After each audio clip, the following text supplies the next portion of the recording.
Olá, professor Thiago Martins, mais uma vez aqui na área agora para colocar no ar para você a aula 10 do nosso curso completo de Ética Profissional 2022, para você que vai fazer o 34º, 35º ou 36º exame de ordem no ano de 2022, com certeza será o ano da tua aprovação. Nessa aula a gente debate as sanções e as infrações dentro do Estatuto da Advocacia e da Ordem dos Advogados do Brasil, a Lei 8.906 de 94. Mas antes de mais nada, antes de começarmos nossa aula, não te esquece, deixa teu like, deixa teu joinha, te inscreve aqui no canal, ativa o sininho para você ficar ciente sempre que tiver vídeo novo aqui no canal e, claro, compartilha esse vídeo com quem ele possa gerar valor, com o pessoal da faculdade, do cursinho, do estágio. Isso ajuda muito para que nós possamos continuar aumentando a nossa autoridade junto ao algoritmo aqui do YouTube. Tranquilo? Então, sem mais, solta a vinheta.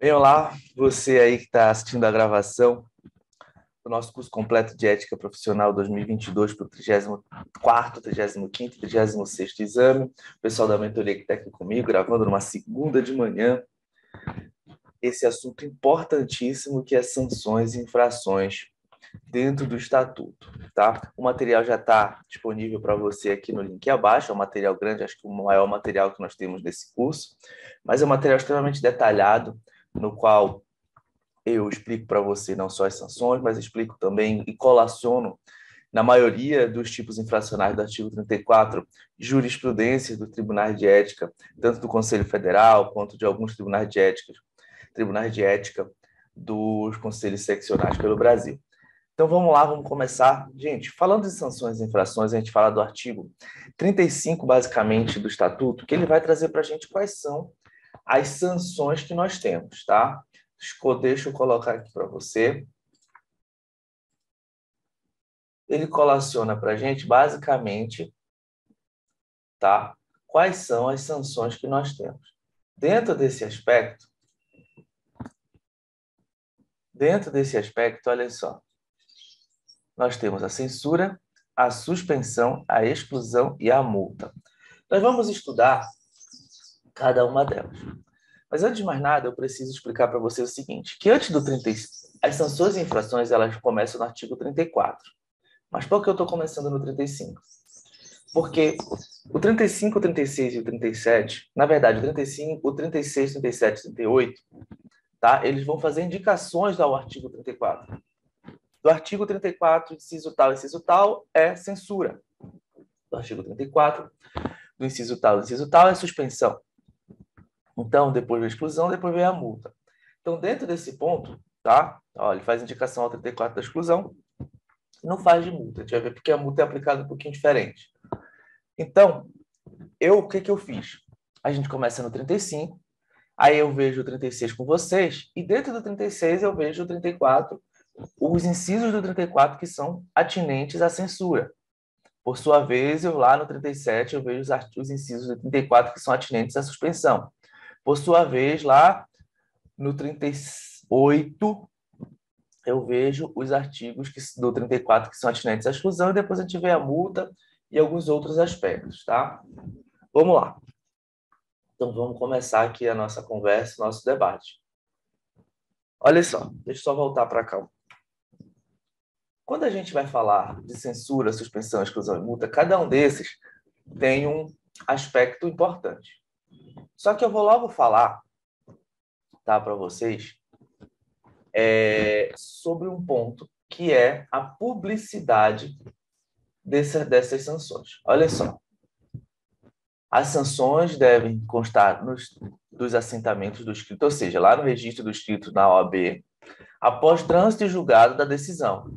Ou seja, isso quer dizer que a sanção ela não é direta. Claro, vamos passar por um processo administrativo sancionatório que vai garantir ao possível sancionado o contraditório ampla defesa, não podendo ser objeto de publicidade e não podendo ser objeto de publicidade é da censura. Tá? O que isso quer dizer o quê?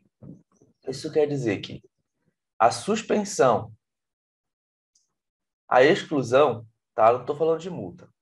A suspensão e a exclusão, elas podem ser publicizadas, tá? Elas podem ser publicizadas porque o advogado aqui não vai poder atuar. Na verdade, na exclusão, ele até deixa de ser advogado. Sai do quadro. Ele perde a subscrição nos quadros da OAB, mas a censura, ela não será publicizada. O fato de ir para o assentamento do escrito, o fato de ir lá para o assentamento do escrito, não quer dizer, tá, que ela se torna pública, tá bom? Então, a censura, em regra, ela não é pública. Ela não, regra não, ela não é pública. Tá? Ela não pode ser objeto de publicidade. Todas as sanções, elas vão para os assentamentos do advogado, todas, sem exceção. Vão para os assentamentos dos advogados, não tem exceção. Todas vão. Entretanto, tá, a da censura, ela não pode ser objeto de publicização. Ou seja, ela não vai ser pública. Porque, Tiago, as outras são, como eu já disse, as outras são públicas para evitar que o advogado que foi suspenso ou até mesmo deixou de ser advogado excluído, ele passe a advogar sem poder. Então, a sociedade fica sabendo do que aconteceu, sabe que a pessoa está suspensa, sabe que a pessoa está excluída. Olhem lá. Olhem lá. Vamos lá.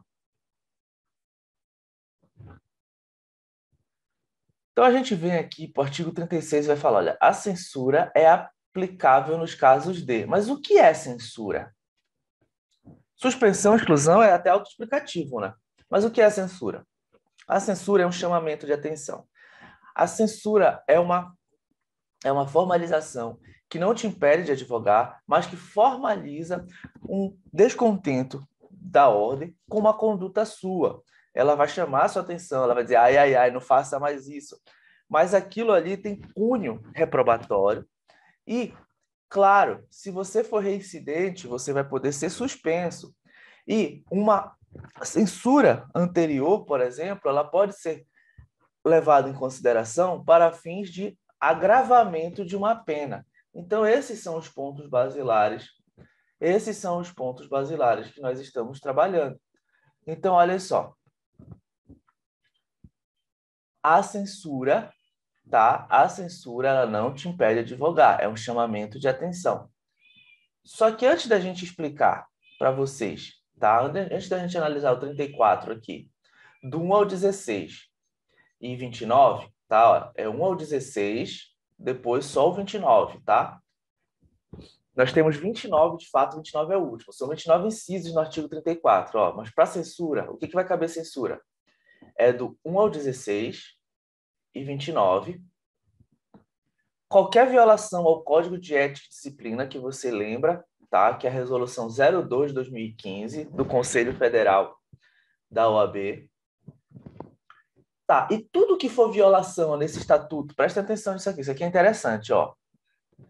Tudo que for violação a um preceito de lei, aqui que tiver previsto aqui nesse estatuto e não tiver uma pena maior combinada a ela, sempre vai ser censura. Então, se você violou algo que está previsto na lei, não só o que está no 34, mas violou qualquer coisa que está previsto nesta lei, violou a Lei 8.906 de 94, que é o estatuto, é o EOAB. Aí o que acontece? Não tem, nessa violação que você cometeu, não está prevista uma pena mais grave, ou seja, suspensão ou exclusão. Então, se você violou algo que está na Lei 8.906 e nessa violação, sobre essa violação não está prevista uma pena mais grave, então você vai ser censurado. Ficou em dúvida sobre qual é a pena, qual a sanção, perdão, a um ato infracional da lei? Tá? E o 34 todo está direcionado. Mas se violou outra coisa que não está no 34 e vai poder configurar a infração ética. Beleza. Não está previsto uma pena mais grave, como a suspensão e a exclusão. Então, vai ser censura. Então, sempre que você violar preceito do estatuto, não tiver pena mais grave prevista para essa violação, vai ser censura. Tá, só que antes da gente ir para o 34, eu preciso falar com vocês de uma coisa. Deixa eu avançar um pouquinho aqui, depois eu vou voltando.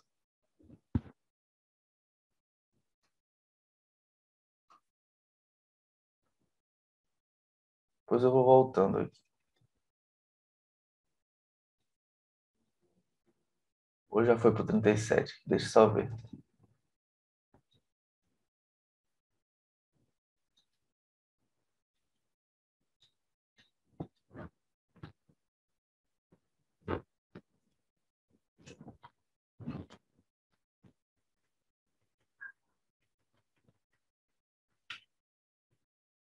Vamos lá. Acabei nem colocando esse ponto importante aqui no material, mas eu vou corrigir para o que vem para vocês, tá? Olha só, gente, eu esqueci de colocar aqui o parágrafo único do 36. O que o parágrafo único do 36 vai dizer para a gente? Prestando atenção, olha só.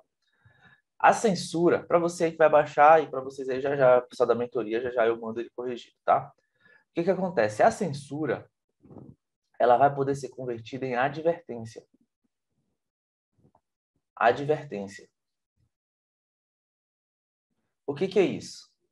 Quando ficar configurado, tá? Quando ficar configurado elementos atenuantes, quando se verificar que a censura vai ser uma medida extremamente pesada para o advogado pelo que ele cometeu, eu posso converter a censura em advertência. O que é isso? A censura ela pode ser convertida em advertência, que seria um chamamento de atenção mais brando. A advertência, anote isso aí, a advertência não,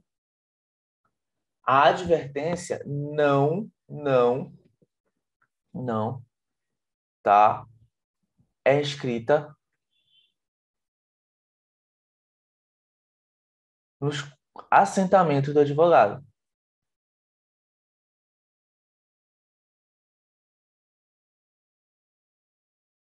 A advertência ela não fica escrita nos assentamentos do advogado, gente. Tá? Então, o que acontece? Você é advertido, tá? Em um documento formal, tá? Reservado, ou seja, vai chegar só para você e ela não vai ser assentada nos teus registros. Ela não vai para os teus registros, tá? Não vai para os teus registros, ela não vai aparecer lá nos teus registros. Então, isso aqui é muito importante que você tenha clareza, tá? Isso aqui é importantíssimo que você tenha clareza. Então, ela não vai lá para os teus registros, tá? Então, olha só, a censura, com base aqui no parágrafo único do 36, ela poderá ser convertida em advertência. Tranquilo? Entendido facinho isso, né? Olha só, então vamos lá entender do 36 aqui. Dentro do 36, a gente vai do 1 ao 16 e 29 para entender o que é punível com censura dentro do artigo 34. Já sabendo que violações ao Código de Ética e Disciplina e sabendo que violações ao preceito do próprio Estatuto, que não tem previsão de pena mais grave, então, nesse caso aí, também a censura. Mas agora a gente vai analisar do 1 ao 16 e o 29 para a gente verificar tudo que é punível com censura. Vamos lá, olha só. Exercer a profissão quando impedido de fazê-lo ou facilitar por qualquer meio o seu exercício aos não inscritos e proibidos ou impedidos.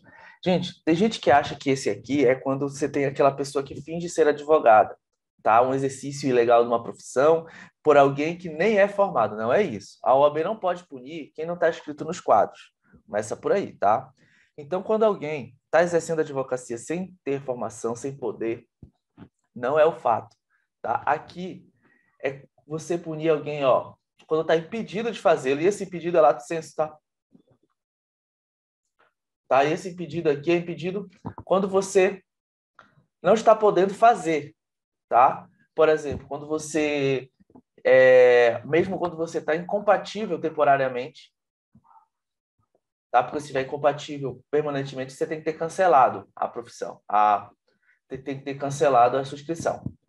Você está impedido de fazê-lo ali, não é só o advogado impedido, que tem uma restrição, mas é aquela pessoa que não pode exercer a advocacia em momento algum, tá? Então, por exemplo, você está licenciado, você está suspenso, você foi suspenso, tá? Neste momento aí, você não vai poder exercer a advocacia. Neste momento, você não vai poder exercer a advocacia. Então, exercer quando impedido de fazê-lo ou facilitar por qualquer meio o seu exercício aos não inscritos, proibidos ou impedidos. Então, vamos imaginar o seguinte, o Davi, que está aqui com a gente, ele exerce a advocacia, está com a OAB dele, e eu estou suspenso. Aí o que ele faz? Ele diz lá, Thiago, atende os teus clientes, tudo lá que eu assino para ti. Então, ele está facilitando, tá? Ele está facilitando o exercício da advocacia. Outro ponto, vamos lá, o Davi é bacharel em Direito, e o que eu faço? O Davi vai lá, pega lá os teus clientes, não espera fazer o AB, não, vai lá, que eu assino para ti, ó. Estou facilitando para que os não inscritos possam fazer, tá? Então, isso aqui, ó, é exercer a profissão quando impedido de fazê-lo ou facilitar por qualquer meio o seu exercício aos não inscritos ou proibidos ou impedidos. Galera, aí deu para entender? Tranquilo? Vocês aqui que estão comigo na mentoria, tudo certo? Entendemos? Alguma dúvida? Show de bola? Então, vamos andar. Olhem só. Continuando aqui. Manter sociedade profissional fora das normas e preceitos estabelecidos nesta lei. Só para lembrar, gente, que o artigo 16, tá? A gente já viu isso, tem aula gravada aqui dentro do nosso curso completo sobre a sociedade, como a sociedade de advogados ela deve ser constituída, tá? Então vamos lá. Olha só. Não são admitidas a registro, nem podem funcionar todas as espécies de sociedade de advogados que apresentem forma ou característica de sociedade empresária, que adotem denominação fantasia, que realizem atividades estranhas à advocacia, que incluam como sócio ou titulares de sociedade unipessoal de advocacia pessoa não inscrita como advogado ou totalmente proibida de advogar, tá? Vou tirar isso aqui. Então, gente, você, a partir desse aspecto aqui, ó, a partir desse ponto aqui, se você não obedecer os parâmetros do artigo 16 do Estatuto para manter uma sociedade de advocacia dentro dos parâmetros estabelecidos pelo Estatuto, como eu falei, você está violando o Estatuto. Desta feita, essa violação, ó, ela recai no artigo 34, segundo, manter sociedade profissional fora das normas e preceitos estabelecidos. E com base no artigo 36, está dentro ó, do rol do 1 ao 16 e 29, você é punido com censura, que é um chamamento de atenção formalizado que vai para os seus assentamentos, mas não será publicizado, conforme a gente viu no artigo 35 do Estatuto.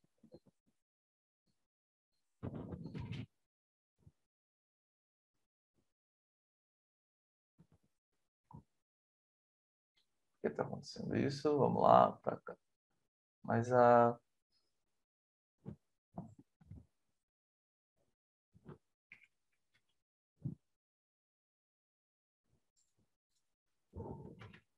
Perdão, gente, o computador que ganhou vida própria.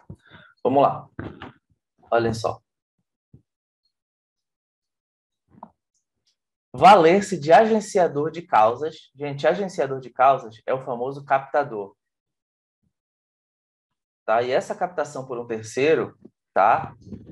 Ela é irregular, mediante participação de honorários a receber. Então, você contrata um captador, ele vai atrás do cliente para você, ele passa o cliente para você, o que você faz? Você paga ele, tá? Conforme a participação nos honorários que você obtiver com aquele cliente. Isso é infração ética. Você não pode pagar ninguém e ninguém pode ter participação nos seus honorários para captar clientela. Existe captação regular? Existe, tá? Mas você não pode contratar um captador, tá? Para angariar, captar clientes para você. A mesma coisa aqui, olha.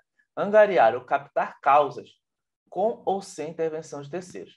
Tá? Essa captação de causa aqui, ela tem que ser captação irregular. Tá? Tem que ser captação irregular. O que hoje em dia é captação irregular? Tá? Você se valer de meios, tá? Impróprios. Claro que, por exemplo, você pode, hoje em dia, com o provimento 205 de 2021, você pode, inclusive, fazer propaganda na internet, tá? Mas, é claro, com marketing de conteúdo, levando informação.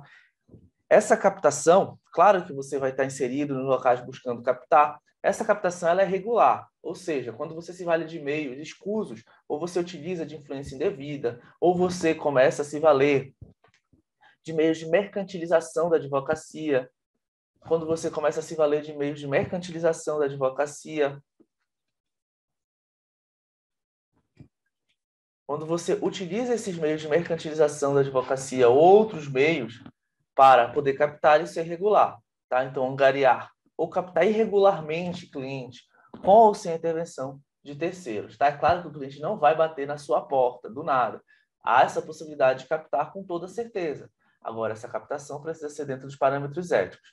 Trouxe para vocês aqui algumas jurisprudências, tá? Essa daqui é do Tribunal de Ética de São Paulo. Então, olha só. Processo disciplinar, valer-se de agenciador de causas mediante participação em honorários a receber e angariar causas com intervenção de terceiros, interpor extemporaneamente recurso causando prejuízo ao cliente, constitui-se infrações ético-profissionais puníveis pelo EOAB.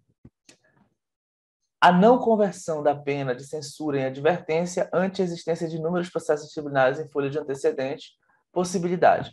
O advogado que angaria causas com intervenção de terceiros e participação nos honorários, bem como interpor recurso fora do prazo, causando prejuízo ao cliente, pratica infração ética profissional prevista no inciso 3º, 4º e 9º. Tá? Isso aqui que ele fez, tá? Pode ser considerado causar culpa grave, causar dano ao cliente por culpa grave, ou se for reiterada inépcia profissional, como nós vamos ver mais em frente.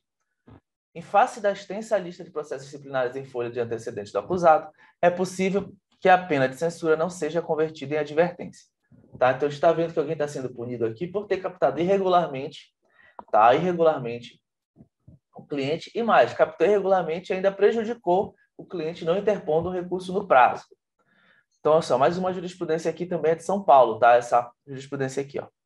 Valer-se de agenciador de causa mediante participação de honorários a receber, angariar ou captar causas com ou sem intervenção de terceiro, inteligência do artigo 34, inciso 3º e 4º, representação improcedente, querelado absolvido por insuficiência de provas, esse aqui já foi absolvido, ó. No caso dos outros, o querelante, delegado de polícia, representou em desfavor do querelado, com meras alegações de que o mesmo teria se valido de agenciador de causas para angariar possíveis clientes beneficiados dos planos econômicos de 1987 a 2001. O querelante, como delegado de polícia, está acostumado a estar em inquérito policial para enviar ao juízo competente. Portanto, deveria, no mínimo, ter aparelhado a missiva remetida ao OAB do Paraná com os documentos que tinha em seu poder, inclusive procurações e contratos de prestação de serviços, sem os quais fica difícil apreciar o que ocorreu ou não, se ocorreu ou não o agenciamento ou captação de clientes pela insuficiência de provas, julgo representação procedente para absolver o querelado. Veja só que interessante aqui esses julgados. Ó, mais um julgado aqui para gente, tá? Eu trouxe vários, gente. Nesse caso de sanções e infrações, leiam esses julgados. É importante para entender, até mesmo porque vocês sabem que o exame de ordem vem com casos práticos. Então, vamos lá, olha só. A angariação de clientela provocada por propagação de e-mails, configuração da infração disciplinar do que está do artigo 34. Tá? Hoje em dia, gente, ainda configura a infração ética de você ficar mandando e-mail uma mala direta para qualquer pessoa, tá? Isso não está liberado. No Estatuto de Advocacia, o artigo 5º também do Código de Ética, pena de censura convertida em advertência nos termos do artigo 36 e parágrafo único, ante a circunstância da primariedade dos representados. Vistos relatados e examinados nestes autos processos disciplinar 0114 de 2010, Araraquara, concordam os membros da 8ª Turma Disciplinar do Tribunal de Ética e Disciplina por unanimidade nos termos do voto do relator, em julgar procedente a representação e aplicar os representados a pena de censura convertida em advertência em ofício reservado, sem registro nos assentamentos dos inscritos por violação do artigo 5º do Código de Ética e Disciplina e configurada a infração prevista no inciso 4º do artigo 34 do Estatuto da Advocacia da Ordem dos Advogados do Brasil, Lei 8.906 de 94, nos termos do artigo 36, inciso parágrafo único dos termos do diploma legal. Tá? Então, perceba aqui, ó, que violou o Código de Ética e Disciplina. Violação do Código de Ética e Disciplina, de cara, a gente já sabe que é censura. Vamos lá. Vamos lá, inciso 5º. A gente vai aqui, tá? Até o 16, depois a gente vai ver o 29 aqui, aqueles que são censurados. Ó, assinar qualquer escrito destinado a processo judicial ou para fins extrajudicial que não tenha feito ou que não tenha colaborado, tá? Por exemplo, o Davi escreveu, né, a peça para mim, só que ele não é escrito. Ou então, o próprio Roberto, que é escrito, é advogado, escreveu a peça para mim toda, eu só assinei. Ou então, alguém está me pagando para assinar um estatuto de uma associação que eu sequer li, só assinei. Tá? Estou pagando pela minha assinatura, eu nem sequer fiz nem sequer revisei aquele estatuto de uma associação. Então, isso é infração ética, assinar qualquer escrito a processo judicial ou fim extrajudicial que não tenha feito ou que não tenha colaborado, tá? Bem tranquilo isso aqui. Vamos lá, ó. Advogar contra a literal disposição de lei, presumindo-se a boa-fé quando fundamentado na inconstitucionalidade, na injustiça da lei ou em pronunciamento judicial anterior. Gente, isso aqui, ó, o que é advogar contra a disposição legal de lei? A lei está dizendo X, e você começa a advogar lá, ó, dizendo que a lei está dizendo Y. Claramente ela está dizendo X, mas você começa a advogar dizendo que a lei está dizendo Y. Tá? Não é você trazer uma interpretação, não é você trazer uma roupagem de interpretativa daquela lei, não é você debater inconstitucionalidade, não é você debater uma questão de injustiça daquela lei, ou você questionar ela com base de julgamentos anteriores e precedentes. Aqui você está se valendo de má-fé, ó.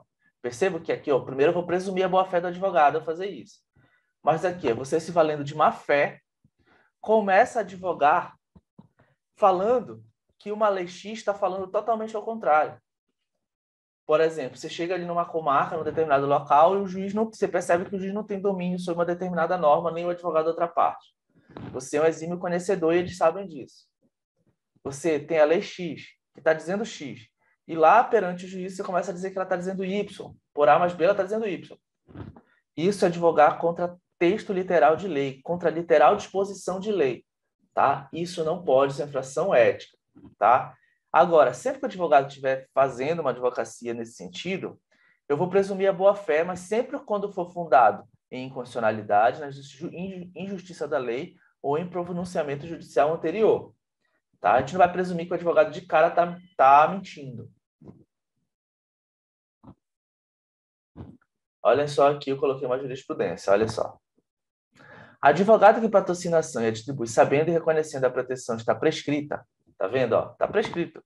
Advoga contra a literal disposição de lei, prejudica por culpa grave o interesse de cliente e acarreta a extinção do processo, cometendo infrações inculcadas no inciso 6º, 9º e 10º do artigo 34, recebendo a sanção de censura no inciso 1 do artigo 36 do EUAB. Visto relatado e discutido nos autos do processo disciplinar, acordam os membros da 4ª turma disciplinar do TED por unanimidade, nos termos do voto relator, em julgar procedente a representação e aplicar a representada pena de censura por configuradas infrações previstas no inciso 6º, 9º e 10º do 34 do Estatuto, nos termos do artigo 36 e 1º do diploma legal. Então, perceba que essa advogada aqui, ela sabia ali, ó, ela viu que a pretensão do cliente dela já estava prescrita, mesmo assim, ela resolveu advogar contra aquele aspecto. Não tinha como discutir que aquela pretensão já não existia mais aquela pretensão perante o cliente dela. Então, ela advogou contra o texto literal de lei. Ela podia fazer isso? Claro, podia fazer isso, questionando a injustiça da lei ou a inconstitucionalidade de algo que levou aquilo à prescrição, enfim. Mas verificou-se que, na verdade, ela estava tratando de uma advocacia contra texto literal de lei. Ó, a gente viu que é uma prerrogativa do advogado no artigo 7º. A gente viu que era uma prerrogativa do advogado lá no artigo 7º, tá? O sigilo profissional.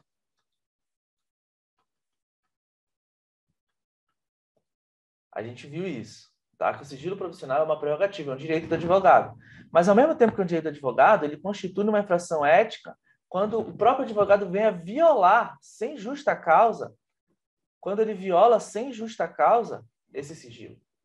Então, se o advogado, sem justa causa, viola o sigilo profissional, nesse caso ele está infringindo o Código de Ética e ele vai vir a ser censurado. Olha só. Tá? Não configura infração ética do advogado que, quando sobrevido o conflito de interesse em seu constituinte, opta por um dos mandatos e renuncia aos demais, desde que resguarde o sigilo nos exatos termos do artigo 18 do Código de Ética e Disciplina. Tá? A gente viu essa situação. Tá? Por exemplo, você está ali, você tem vários constituintes no mesmo polo da ação. E você é advogado de todos. Mas depois eles começaram a tretar entre eles. Não dá para você advogar entre todos. Por mais que eles estejam no mesmo polo, eles começaram a brigar, tipo no inventário. Não dá para você ficar com todos. Então, nesse caso, ele pode ficar com apenas um ou alguns desses constituintes, desde que ele mantenha o sigilo. Tá? A gente viu isso aqui também. Quando eu estava estudando deveres dos advogados. Vamos lá, mais uma jurisprudência envolvendo isso. Olha, quebra ou violação de segredo do sigilo profissional, conduta incompatível com a advocacia, advogado que resolve a questão de vários clientes de forma não litigiosa, ausência de prejuízo, não configuração. Profissional que resolve a situação de vários clientes em processos com o mesmo objeto, agindo de forma não litigiosa e de pedido dos clientes com total ausência de prejuízo aos mesmos, que alcançaram a resolução do caso sem qualquer quebra de sigilo ou conduta incompatível com a advocacia, fatos insuficientes para configurar a infração do artigo 34, inciso 7º e 15 do EOAB, sendo a absolvição medida de rigor. Tá? Então, lembre, gente, o sigilo profissional só vai ocorrer em situações que você, tá? Em situações que você não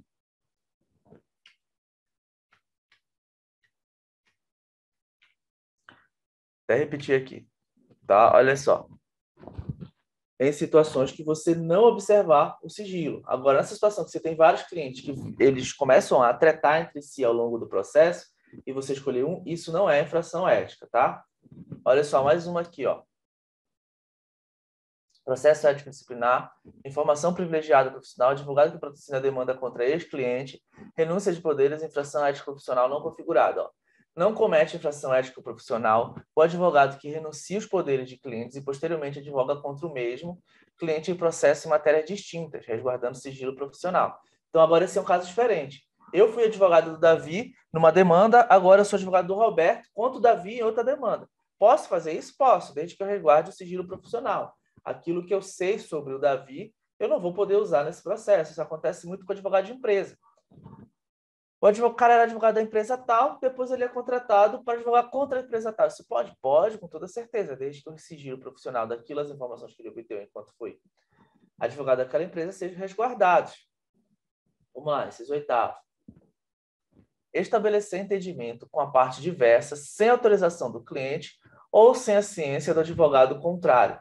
A gente já até falou isso quando a gente estava lá no artigo 2º do Código de Ética e Disciplina dentro dos deveres do advogado. Mas olha só, agora eu fiz para vocês um desenhinho, olha só. Imagina essa situação aqui, olha, o João. O João é advogado do Pedro. Perceba que eles estão com olhares sarcásticos e irônicos entre eles.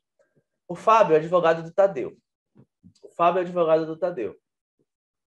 Aí, olha só, a situação aqui. Olha só. Para que o João, advogado de Pedro, para que o João, que é advogado do Pedro, estabeleça entendimento com Tadeu, para que o João possa estabelecer um entendimento com Tadeu, ele vai precisar da autorização do Pedro, ele vai precisar que o Pedro autorize ele, e vai precisar da ciência do Fábio. O Fábio vai precisar saber que é o advogado do Tadeu. Por sua vez, para que o Fábio estabeleça, que o Fábio ele é advogado do Tadeu, estabeleça entendimento com Pedro, ele vai precisar da autorização do Tadeu e da ciência do João, que é advogado do Pedro. Tá? Deu para entender isso, gente? Tranquilo? Percebo que aqui eu fiz um material cheio de carinho, cheio de detalhes, cheio da jurisprudência para vocês entenderem sanções e infrações. Galera da mentoria que está aqui comigo nessa segunda de manhã. Tranquilo? Beleza? Deu para entender? Me dê um ok, por favor. Tranquilão aí, beleza? Então vamos andar. Olha só.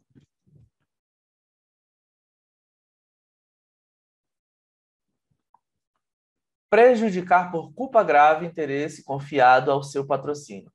Imagina o seguinte, você perdeu o prazo do cliente porque não anotou direito.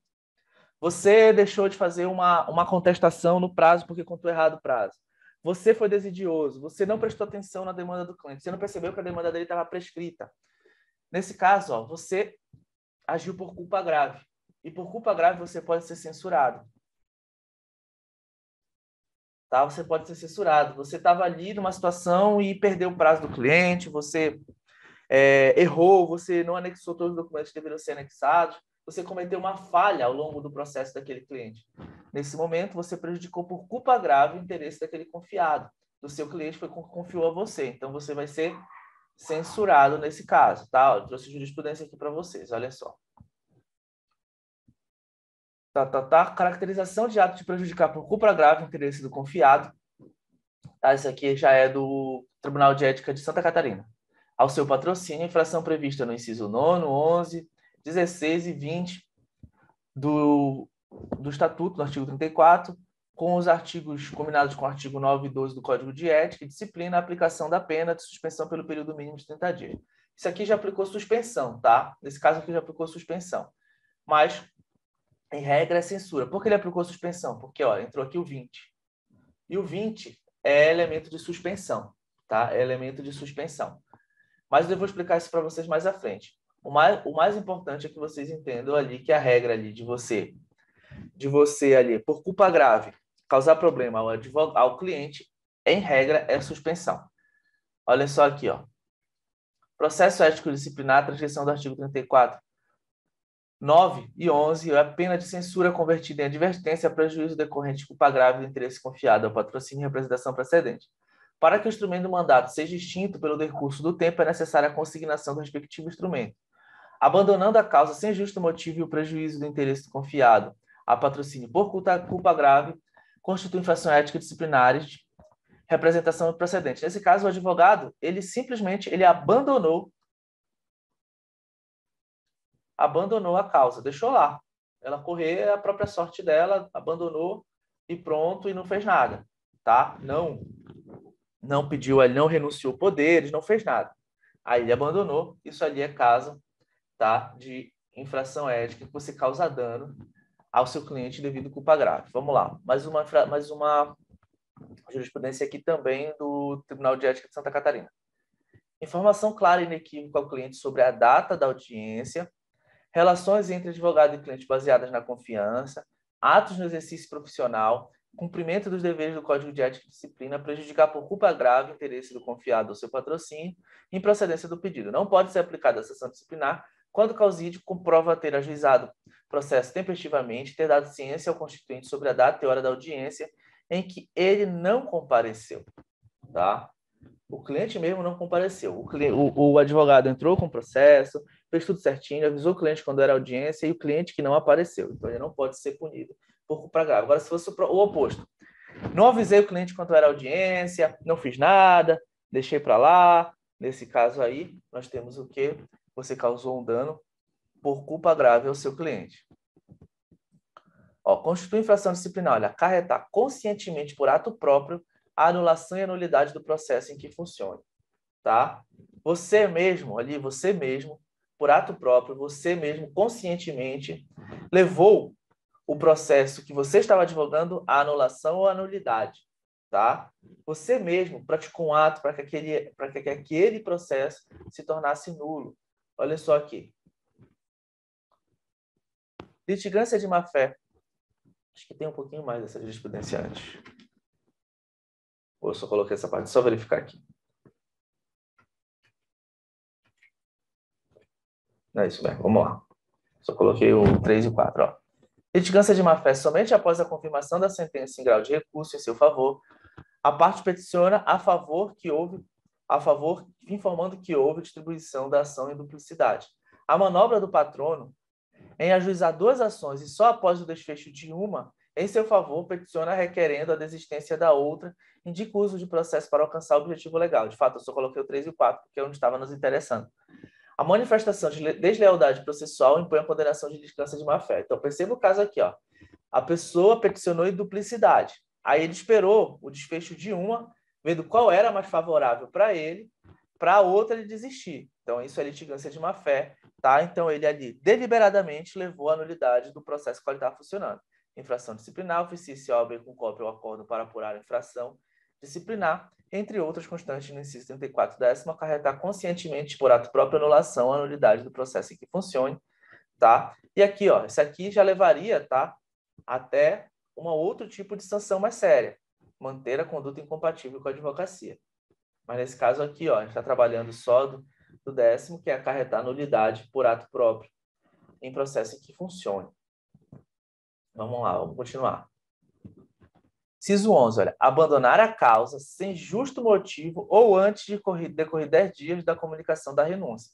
Lembra que a gente estudou lá, em relação ao cliente e tudo mais, que para o advogado deixar a causa, ele informa o cliente e ainda fica no processo por mais 10 dias, salvo se o cliente já tiver constituído advogado antes desse prazo, tá? Perceba aqui que abandonar sem justa causa, você ali, ó, abandonou ali o processo. Tem vezes a gente abandona porque o cliente sumiu, né? E você faz a renúncia de poderes ali. Mas olha, abandonar sem justa causa, sem justo motivo o processo, ou antes de decorrer 10 dias da comunicação da renúncia, você vai ali cometer uma infração disciplinar punível com censura. Tá? Sancionável ali com censura. Uma jurisprudência aqui para a gente, olha só. Tratando-se de obrigação de meio, aquele que tem como norteador a prestação de serviço pautada na ação prudente e diligente do profissional, sem o dever de atingir o resultado, o advogado não responde por dano material se o direito perdido da parte ainda dependia de reconhecimento judicial. Precedente da STJ. O advogado responde por culpa na modalidade de negligência quando abandona a causa, não comparece à audiência que foi informado, que foi intimado, pelo menos para justificar o não recolhimento antecipado do valor de diligência e não recolhe a sentença terminativa proferida sem intimação pessoal de sua cliente, bem como deixa de comunicar formalmente a cliente sobre a imprescindibilidade da antecipação da diligência e do seu comparecimento pessoal à audiência de conciliação. Precedente do STJ, a conduta negligente dos advogados apelados de não cumprimento de determinação do juízo acarreta a extinção prematura da ação e a não interposição do recurso cabível contra a sentença terminativa, apesar de devidamente intimados, culminados no trânsito em julgado da decisão, a que a cliente só venha a descobrir muito tempo depois, ocorrendo a prescrição da pretensão original, ensejada a reparação por danos morais, cujo quanto indenizatório deve atender os princípios da razoabilidade e proporcionalidade, bem como a do duplo processo das ações desta natureza, o qual seja de compensar a vítima e punir o ofensor. Tá? Perceba que isso aqui agora já não é Tribunal de Ética, eu peguei uma decisão do STJ, já de 2018, falando aqui que os advogados que não foram diligentes, tá? Que abandonaram a causa, vão ter que restituir a vítima pelo dano que ele causaram. Olha só. Recusar-se a prestar sem justo motivo assistência jurídica quando nomeado em virtude da impossibilidade da Defensoria Pública. Tá? Ou seja, o advogado aqui ia atuar em nome da Defensoria Pública porque a Defensoria Pública não teria condições, porque não tem corpo, porque não pode estar no lugar, porque a OAB tem uma parceria com a Defensoria Pública nesse estado, vamos imaginar, e você foi designado, e você estava ali cadastrado para poder fazer essa representação, e você se recusa. Mas essa recusa pode ocorrer se ela tiver justo motivo. Se ela for sem justo motivo, você será censurado. Então, o advogado que se recusa a atuar em substituição da Defensoria Pública sem justo motivo vai ser censurado. Bem tranquilo isso aqui também. Tá? Olha só isso aqui. Fazer publicar na imprensa desnecessária e habitualmente alegações forenses ou relativas às causas pendentes. Tá? Isso aqui é quando você vai à imprensa, corriqueiramente, quando você tem um programa de rádio. Eu sei que aqui no Pará nós temos advogados que têm programa de rádio todo dia, falando das suas próprias causas. Isso está errado. Tá? Professor, mas tem um advogado. Beleza, a gente sabe que tem. Mas está lá rolando ali, a OAB já está agindo, já faz um tempo contra essa pessoa, mas ela insiste. Então, olha só, fazer publicar na imprensa de forma desnecessária, ou seja, você vai ali desnecessariamente, ou então habitualmente, tá? Uma coisa é você fazer uma entrevista uma vez ou outra, tá? E outra coisa também quando você fica debatendo os seus próprios processos, tá? Levando a informação que você fechou com não sei quem, que você ganhou a causa tal, isso é infração ética, tá? Não pode ser feito. Olhem lá, gente.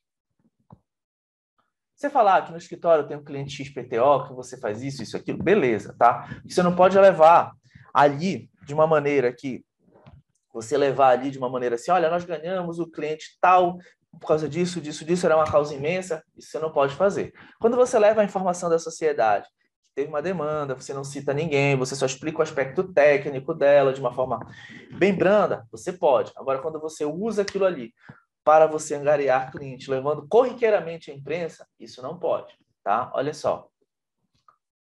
Processo disciplinar tal, Santa Catarina, que se eu fiz por comunicação de fiscalização do exercício ilegal.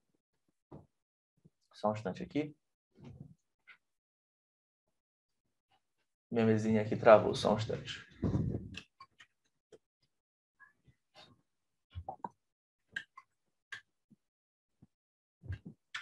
O mousezinho aqui não está querendo andar no meu.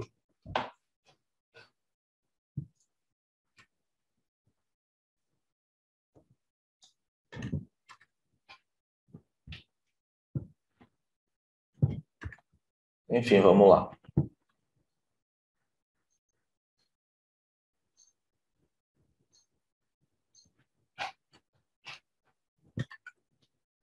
Então, olha só, por comunicação de fiscalização de exercício ilegal na subseção de Chapecó, Frederico, ementa. Sociedade irregular.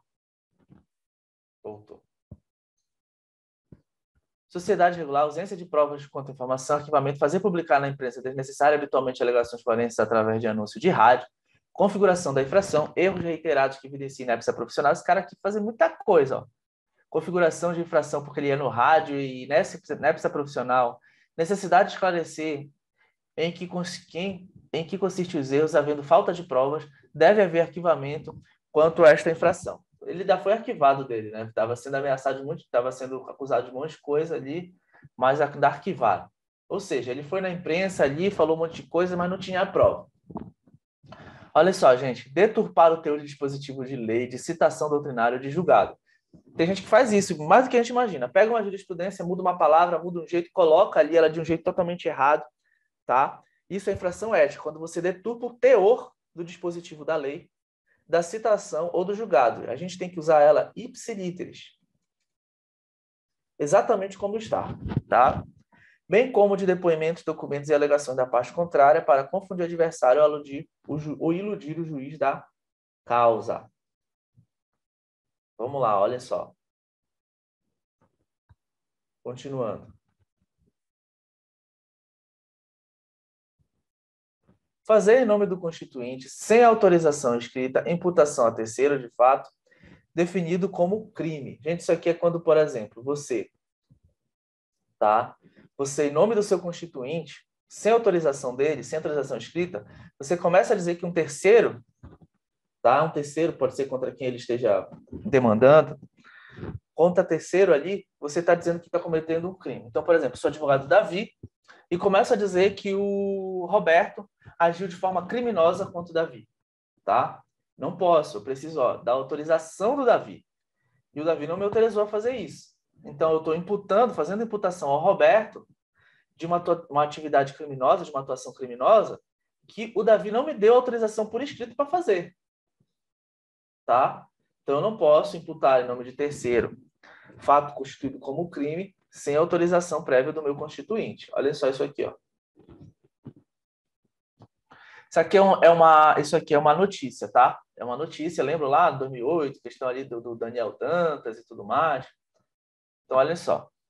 A Associação Nacional dos Procuradores da República, a ANPR, entrou nesta quinta-feira, 11/9, com representação disciplinar no Conselho Federal contra o advogado Nélio Machado. A ação é movida porque Machado afirmou que o Procurador da República, Rodrigo de Grandes, agiu de má-fé na condução do processo no qual foi determinado, na quarta-feira, no 10/9, isso é antigo, tá? O bloqueio de 545 milhões movimentados por Daniel Dantas e outros dirigentes do Banco Opportunity.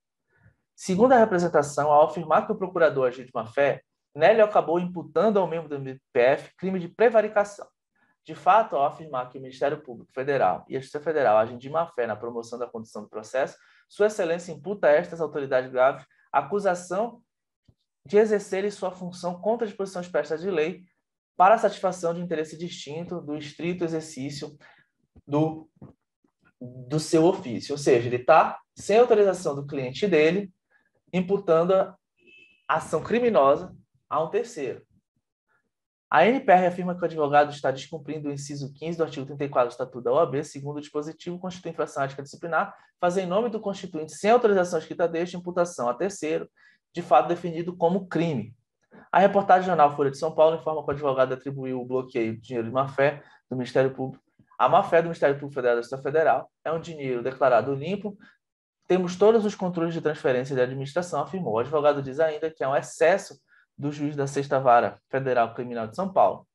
É má-fé de quem está fazendo isso. O juiz Fausto de Sanctis, por sua vez, se excede, e eu entendo que ele está novamente, que ele novamente se excedeu, afirmou.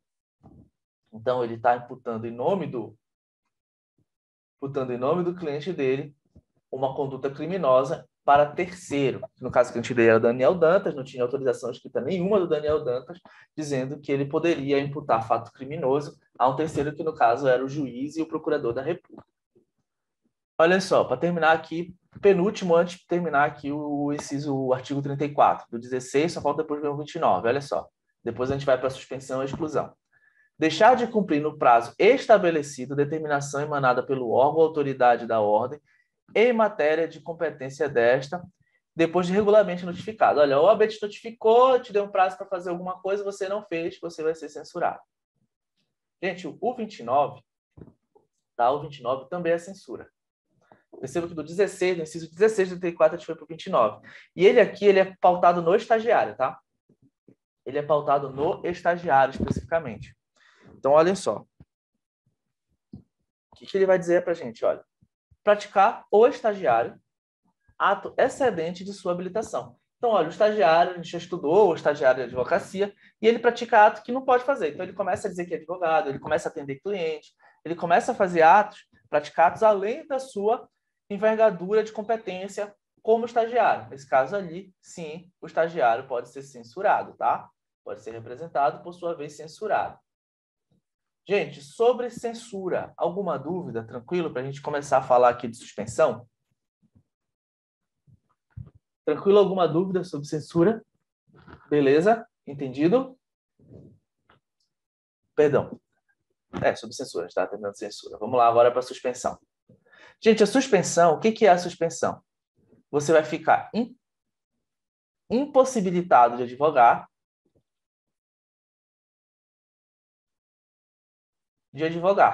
por um período, tá? Por um período que eu já vou mostrar para vocês, está aqui no parágrafo primeiro, olha só. As infrações definidas no inciso 17 ao 25 do artigo 34, você vai ser suspenso. E olha só, reincidência em infração disciplinar. Então, quando você é reincidente em infração disciplinar, tá? Quando você é reincidente em infração disciplinar, você está ali, você cometeu uma infração, logo depois, tempo depois, você comete logo outra. Você é reincidente, você vai ser suspenso. Pois não. Não existe alguma pena de advertência ou advertência sempre a censura com atenuante? Não, você tem a censura. Aí a censura, ela ali é a tua pena que você ali não vai ficar suspenso de advogar. A advertência, tá? A advertência, o que acontece? É quando a censura ela é pesada demais e há o quê? Para o caso, e há atenuante. Havendo Então, não atenuante, existe advertência por si só. aí ela vai ser convertida em advertência. Não. A advertência ela só vai ocorrer quando for verificadas as consequências atenuantes para a aplicação de uma censura. Ela, por si só, ela não se aplica direto. Tá? Ela, por si só, não se aplica direto. Ela nem está no rol do 35 como sanções. Vamos lá, olha só. Como eu disse, ó, você vai ser suspenso se você cometer uma das infrações definidas no 17 ao 25, tá? No 17 ao 25. Ou se você é reincidente disciplinar. Só que a tua pergunta é interessante, Davi, por quê? A advertência, ela não vai contar como reincidência. Se você foi advertido, ela não vai contar, tá? Se a advertência, você foi advertido, ela não vai contar como reincidência. Já a censura conta como reincidência. Mas a advertência não. Você, por exemplo, não vai constar lá, como a gente diz por aí, não vai perder teu réu primário se tu for advertido, se não tiver sido censurado antes ou nada disso. Então, a advertência não conta para fins de reincidência, porque ela nem fica registrada nos teus assentamentos. Tá? Mas a censura vai contar como reincidência. E você sendo reincidente em infração disciplinar, você vai ser suspenso. Qual o período de suspensão? Qual é o período em que eu posso ser suspenso? Tá? Olha só. eu tenho aqui uma variável. Olha, a suspensão acarreta ou infração a interdição do exercício profissional em todo o território nacional pelo prazo de 30 dias a 12 meses. Então, você pode ser suspenso de 30 dias a 12 meses, de acordo com os critérios de individualização de pena. Então, olha, qual é o mínimo? 30 dias. Qual é o máximo? 12 meses. Mas eu preciso que vocês entendam, eu vou mostrar para vocês no momento oportuno já, que esse prazo aqui ele pode ser relativizado para mais, tá? Para menos não, mas ele pode ser aumentado para mais nas hipóteses do parágrafo 2º e do parágrafo 3º aqui do Estatuto, tá? Que eu já vou mostrar para vocês ali. Mais à frente a gente vai ver. Mas olhem só, a regra é 30 dias a 12 meses. 30 dias a 12 meses. A 12 meses. Tá? Então, a tua suspensão, nesse período, você não vai poder advogar. Nesse período, não vai poder advogar. Então, vamos lá analisar aqui, só lembrando, tá? Para vocês. Lá no 34, Thiago, quais são os preceitos que vão me levar a uma suspensão? Tá?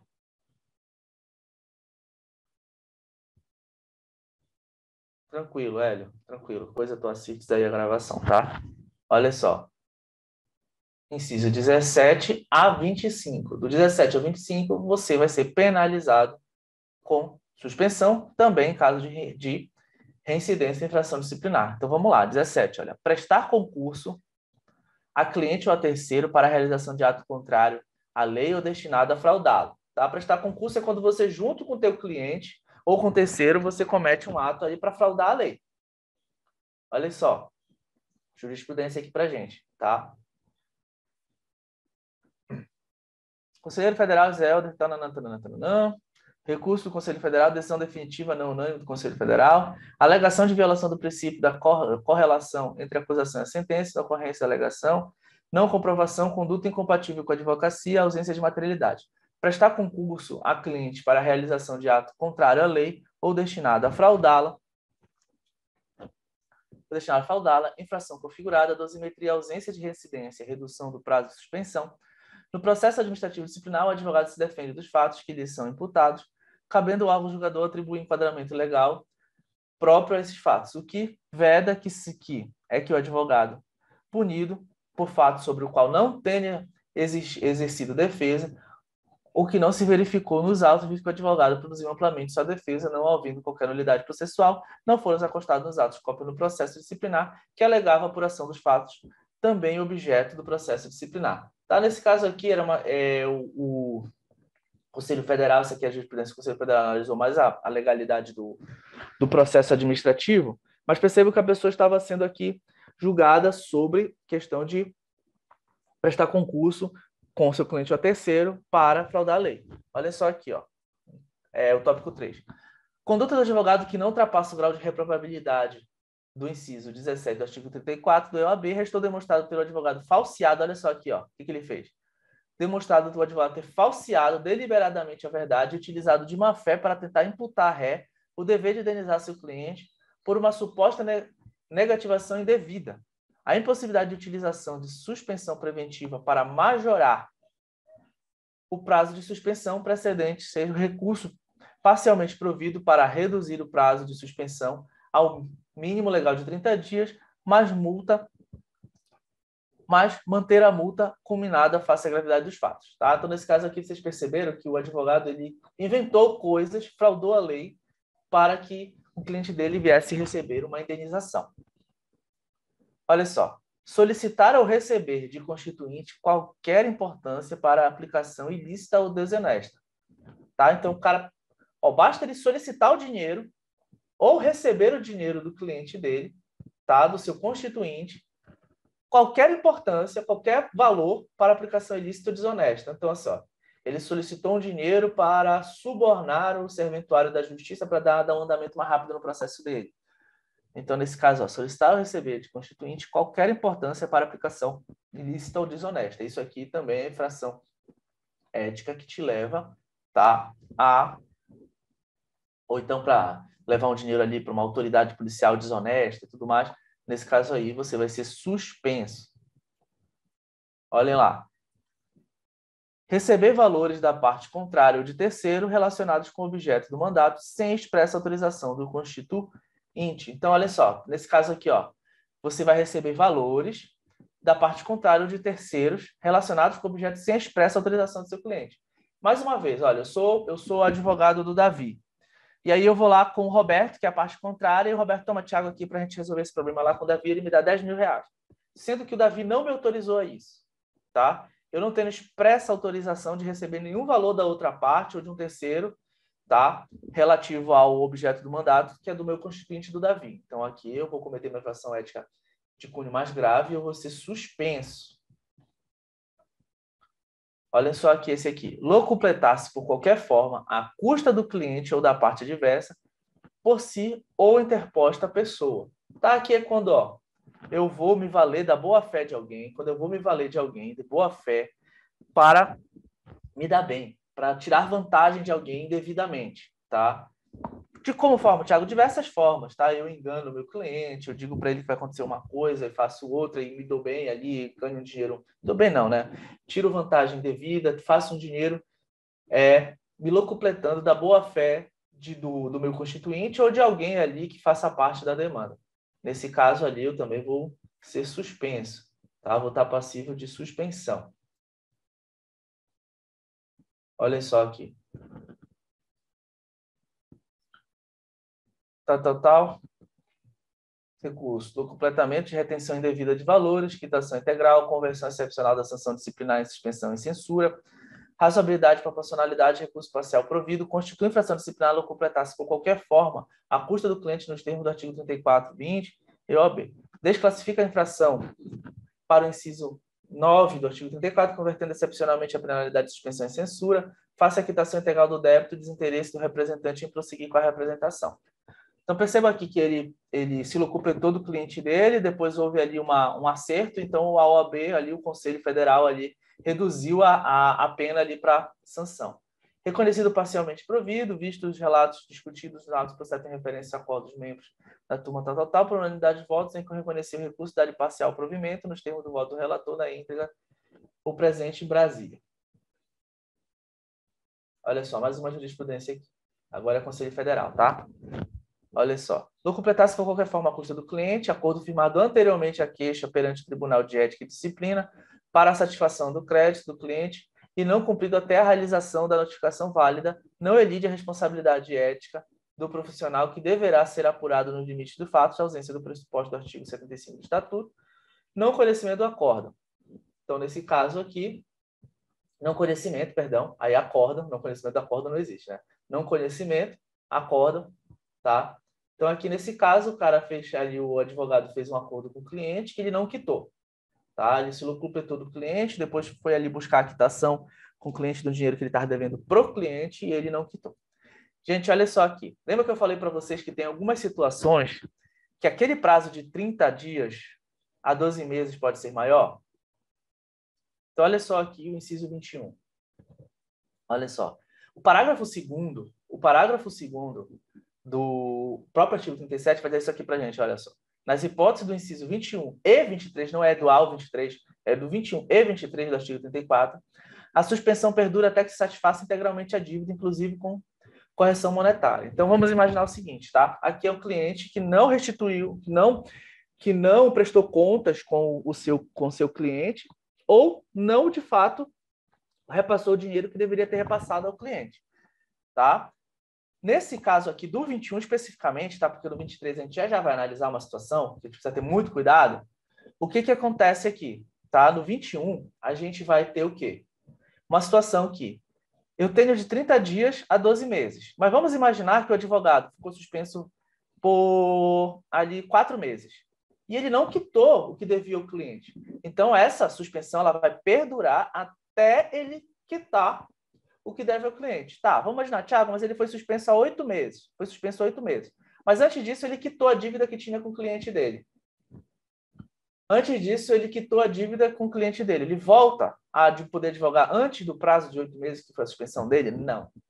Ela só pode ser para mais. Ó, se ele cumpriu os 8 meses, vamos imaginar que a pena dele foi de 8 meses. A sanção dele foi de 8 meses. E não quitou, vai continuar até ele quitar. Agora, se ele quitou antes dos 8 meses, ele volta antes? Não, vai ficar os 8 meses. Tá? Então, olha só. Recusar-se injustificadamente a prestar contas ao cliente de quantias recebidas dele ou de terceiros por conta dele. Então, eu tinha que prestar contas. Não basta nem só eu ficar devendo. Só o simples fato de eu não prestar contas já me leva a isso. Então, por exemplo, o Roberto quer saber se eu passei o dinheiro para ele certinho, tudo mais, e eu não prestei essas contas. E ele comprova que eu não prestei contas. Por mais que eu tenha passado alguma coisa para o Roberto quer saber se era aquilo mesmo, se está tudo certo. E eu não comprovei essa prestação de contas. Aí ele representa, eu posso ser suspenso, tá? Eu posso ser suspenso, tá? Por não ter prestado contas. Então, o artigo 21 diz, olha, recusar-se injustificadamente a prestar contas de cliente de quantias recebidas dele ou de terceiros por conta dele, tá? Nesse caso aí, a suspensão vai perdurar até que eu satisfaça a dívida ou, pelo menos, preste contas com o meu cliente, tá? Com base no parágrafo 2º do artigo 3º, do artigo 37. Olha só lá, trouxe jurisprudência aqui para vocês, olha só.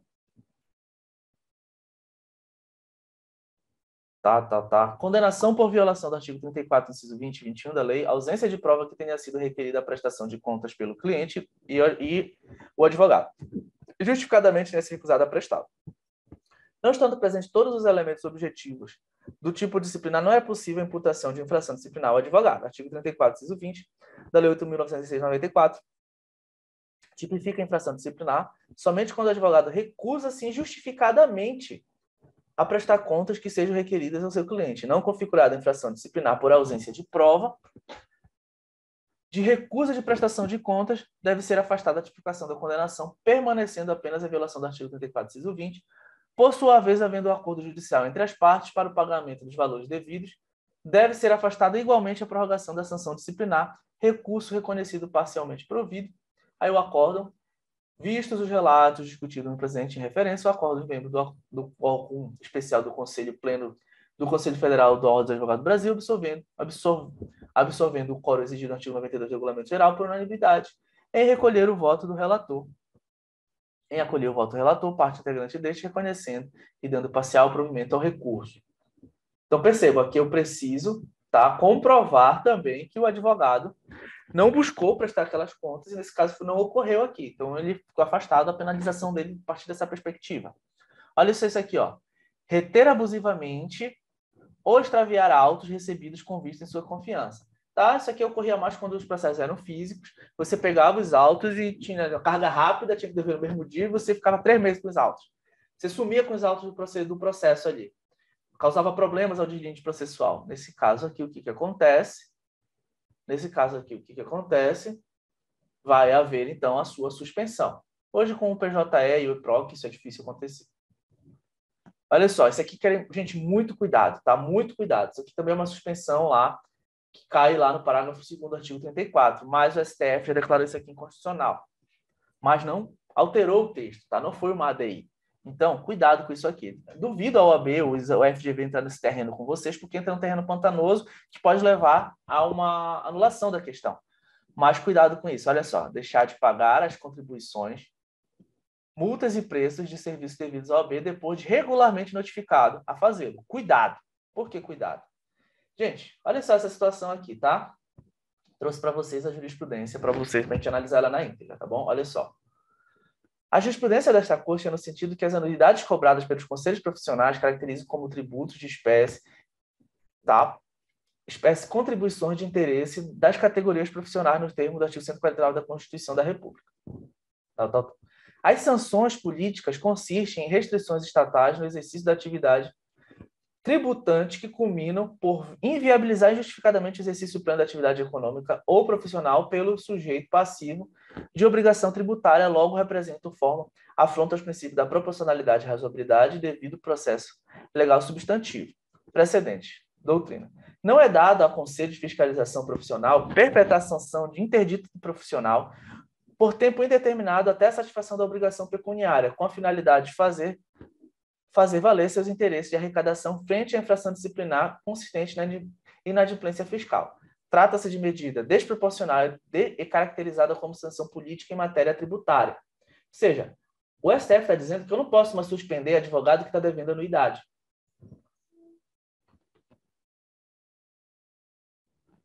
Há diversos outros meios alternativos judiciais e extrajudiciais para a cobrança de dívida civil que não obstacularizam a percepção de verbas alimentares ou atentem contra a inviolabilidade do mínimo existencial do devedor.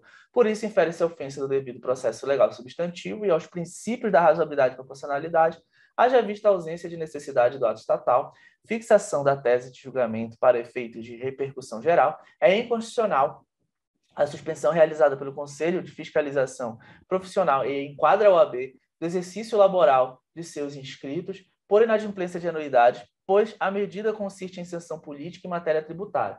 Então, gente, nesse caso, o STF declarou inconstitucional eu suspender um advogado porque ele não pagou anuidade, tá? Porque ele não pagou anuidade. Então, cuidado com isso.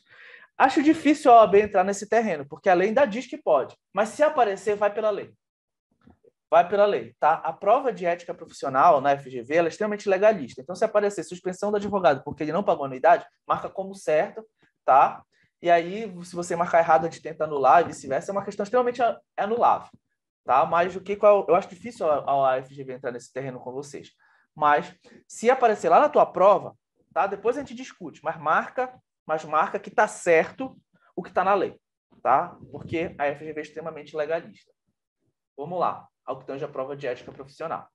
Se tivesse sido uma ADI e tudo mais, se tivesse a menção dessa ADI lá no texto legal, era outra história, mas não foi uma ADI, tá? Então, não é que tenha menos valor, mas é que não criou nenhum incidente que vá ali fazer uma referência na própria lei.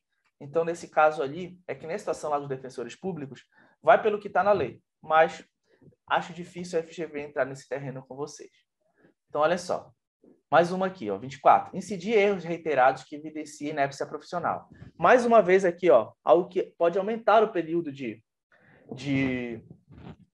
o teu período de suspensão de 30 dias e 12 meses para mais. Olha só. Parágrafo 3º. Na hipótese do inciso 24, a suspensão perdurará até que preste nova prova de habilitação, que pode ser, inclusive, novo exame de ordem, tá, gente? Tem que fazer novo exame de ordem, dependendo do que for sancionado. Então, olha só. Você foi ali sancionado com suspensão por reiterados, olha só, reiterados, ou seja, não é uma vez, mas porque você várias vezes errou e ficou evidenciada a tua inépcia profissional. Nesse caso aí, ó, você vai ficar suspenso de 30 dias a 12 meses. Mas, Thiago, eu fiz nova prova habilitatória. Vamos imaginar que foi o exame de ordem. Passei na primeira e segunda fase em 7 meses. Eu vou precisar ficar 12 meses se eu for suspenso 12 meses? Vai ter que ficar o tempo que você foi sancionado. Agora, se você já ficou todo o tempo que você foi sancionado, você vai imaginar lá que foi 9 meses a sua sanção. Foi 9 meses. Aí, depois desses 9 meses, você ainda não fez a prova habilitatória, ainda não foi aprovado. Você vai ficar até ser aprovado nessa prova habilitatória, que pode ser, inclusive, novo exame de ordem, tá? Dependendo da decisão lá do conselho. Olhem só aqui. Olha só aqui. Advogada que demonstre desconhecimento técnico profissional no âmbito processual civil, erros reiterados em processo judicial, nos processos disciplinares a que responde a advogada, fato devidamente comprovado, alegação de impedimento de membro da turma do Tribunal de Ética e Disciplina, alegação genérica desprovida de suporte probatório, desnecessidade do membro integrante do órgão julgador de primeira instância, exercer mandato de conselheiro constitucional, inteligência, tal, vedação da composição apenas do órgão julgador de segunda instância por conselheiro não eleito. Tá? Suspensão do exercício profissional por 30 dias mantida, recurso não provido, tá? Ou seja, aqui, inépcia profissional, você é, então, sancionado pelo período aí de 30 dias e 12 meses, mas você vai ter que, além disso, vai ter que fazer prova habilitatória, tá? Nessa aqui a pessoa foi até absolvida, olha só. Ausência de provas de erros reiterados que demonstram que tem que ser reiterados, não é porque você cometeu um erro uma vez. Eu perdi prazo uma vez e paguei a cliente a indenização. A indenização não. Ela estava pleiteando uma indenização contra uma loja. Eu perdi prazo. Eu anotei errado o prazo, tá? Então foi uma vez. Poderia ser causar dano por culpa grave à cliente. Mas eu mesmo, antes de qualquer coisa, procurei a cliente. Disse, olha, você estava pleiteando 2.000 e pouco de uma loja. Era pouco. Pouco não, muito. Me fez diferença. Mas, enfim, poderia ser pior. Eu fui lá e disse, olha, dona fulana, eu perdi seu prazo, eu errei. Então, ela ficou com raiva na hora. Eu disse, mas tome aqui os 2.500 que a senhora estava querendo. Tá? Aí ela ficou super alegre. Doutor, o senhor é muito honesto. Doutor, as pessoas erram. Ela ficou com uma cara assim para mim, querendo me matar. Ela e o filho dela. Eu fui na casa dela. Aí eu disse, olha, mas tá aqui, 2.000 e tanto, era 2.600 e tanto, que a senhora estava pleiteando, tá? Isso aqui, tome, tá aqui para a senhora, tá? O erro foi meu, mas estamos aqui, tá? Era isso, a gente não ia receber mais do que isso. Então, tome, tá aqui. Aí na hora lá, não sei o quê, blá, blá, blá. O filho dela ainda continuou com raiva ali, porque, enfim, depois ele me pediu desculpa lá, doutor, o senhor é muito honesto, que pessoas igual o senhor, não sei o quê, blá, blá, blá. Aí o filho dela ainda ficou me ligando, dizendo que não é OAB, não sei o que ele queria mais. Mas depois eu disse, cara, então vai lá na OAB, vai lá, me representa. Mas aí depois não teve mais nada, ele ligou, doutor, desculpa, não sei o quê. Mas aconteceu isso. Então, o máximo que poderia acontecer para mim ali era eu ser censurado porque causei por culpa grave um dano ao meu cliente. Por que não seria suspensão? Porque não era reiterado. Tem que ser reiterado várias vezes. O Thiago perde prazo, faz um monte de merda. Aí sim, tá? Então, olha só. Ausência de prova de erros reiterados que demonstra a inépcia profissional do advogado, muito embora demonstre a advogada não dominar o vernáculo e apresentar raciocínio jurídico de certa forma confuso, não se revelam inteligíveis ou bizarras suas teses e manifestações, demonstrando que está apta ao exercício da profissão, ainda que não empregada a linguagem escorreita e polida, nem esmero em suas petições, o que não se confunde com inépcia profissional. Então, aqui a pessoa que ela não falava direito, ela não usava os termos direito, mas não foi configurada a inépcia profissional no caso dela, tá? Então, gente, um advogado que erra português, gente, eu tenho um conhecido, gente, que as peças dele, gente, são de chorar. São de chorar, tá? Cara, mas o cara é bom. O cara é bom. Impressionantemente, o cara é bom. Ele erra português. Ele erra significado de palavra, mas o cara é bom. Sabe aquele cara bom que vai lá despacha com o juiz, com o desembargador e convence? Mas o cara é horrível escrevendo. Horrível escrevendo. Fala, cara, vai melhorar isso, cara, porque tu é um advogado muito bom, mas tu perde cliente por causa disso. E ele não liga. Ele não liga. Erra pra caramba o português. Isso não configura inépcia profissional, tá? Vamos lá, mais uma aqui, ó. O advogado foi devidamente notificado para a sessão de julgamento pelo seu recurso, por meio de correspondência, não decorreu o prazo superior a 5 dias capaz, tá? Apesar do advogado apresentar certa ausência de técnica jurídica na redação de suas petições, certo que não se revelam erros reiterados que evidenciem sua inépcia profissional. Tranquilo? Vamos lá, vamos andar, tá? E, olha só, manter conduta incompatível com a advocacia, inciso 25, manter conduta incompatível com a advocacia lhe leva a uma suspensão. Eu coloquei aqui uma jurisprudência para a gente analisar o que seria essa conduta incompatível. Tá? Olha só. Fatos cometidos por advogado sem estar no desempenho da profissão, dentro ou fora do território brasileiro, notícia jornalística, redes, blogs, possibilidade de instauração de representação junto ao competente Tribunal de Ética e Disciplina TED. A conduta incompatível para fins disciplinares significa qualquer ato comissivo ou omissivo que não se coadune com a postura exigida para o exercício da advocacia. Não se excusa o advogado sobre o argumento de que tenha adotado esta ou aquela conduta na qualidade de cidadão comum, e não no efetivo exercício da profissão, porquanto é impossível separar as duas situações no que respeita à advocacia. Então, gente, manter conduta incompatível com a advocacia é tanto na tua vida pessoal quanto na tua exercício da tua profissão, tá? Então, ali, gente, por exemplo, aconteceu já. O advogado, ele postava para os seus amigos, close friends ali, né, no Instagram, ele fumando cannabis. Um dia ele esqueceu, foi verificar de fazer isso, postou para todo mundo, foi dado print e foi representado. E foi verificado que isso acontecia várias vezes, né? Várias vezes. E ali foi verificado que ele mantinha uma conduta incompatível com a advocacia. O advogado deverá, em todo momento, manter a honra e dignidade da profissão. Deverá, tanto em sua atividade profissional quanto na sua vida privada, abster-se de conduta que possa redundar em descrédito da profissão a que pertence. Espera-se do advogado atitudes condizentes com a sua função. Não foi exatamente esse caso aqui da cannabis, só estou dando um exemplo, tá? Não sendo aceitado ambiguidades entre os exercícios da sua profissão e da sua vida pessoal, vez que devem atender os preceitos éticos inerentes à advocacia que não venham a denegrir ou manchar a dignidade da profissão. Então, eu preciso ser escorreito, igual vocês, né? Pessoas extremamente escorreitas, corretas no exercício da profissão. Vamos lá para o 38. Gente, sobre suspensão, tudo ok? Deu para entender? Tranquilo? Beleza? Tudo ok? Me dei ok, galera da mentoria. Você aí em casa, tudo ok? Tranquilo? Já aula um pouco mais corrida, porque o tempo é maior, é mais coisa, tá? Mas vamos lá, tudo tranquilo? Hélio, tá conseguindo ouvir, Hélio? Tudo certo? Hélio, eu vi que você entrou aqui, você tinha dito ali que não tinha, tá conseguindo ouvir, tá tudo certo? Beleza? Você que está ouvindo a gravação, tá? Coloca a tua dúvida aqui embaixo, tranquilo? Não esquece de dizer aí, eu sou aprovado no exame de ordem. Tranquilo, Hélio? Tá ouvindo bonitinho? Ah, show de bola, Leão.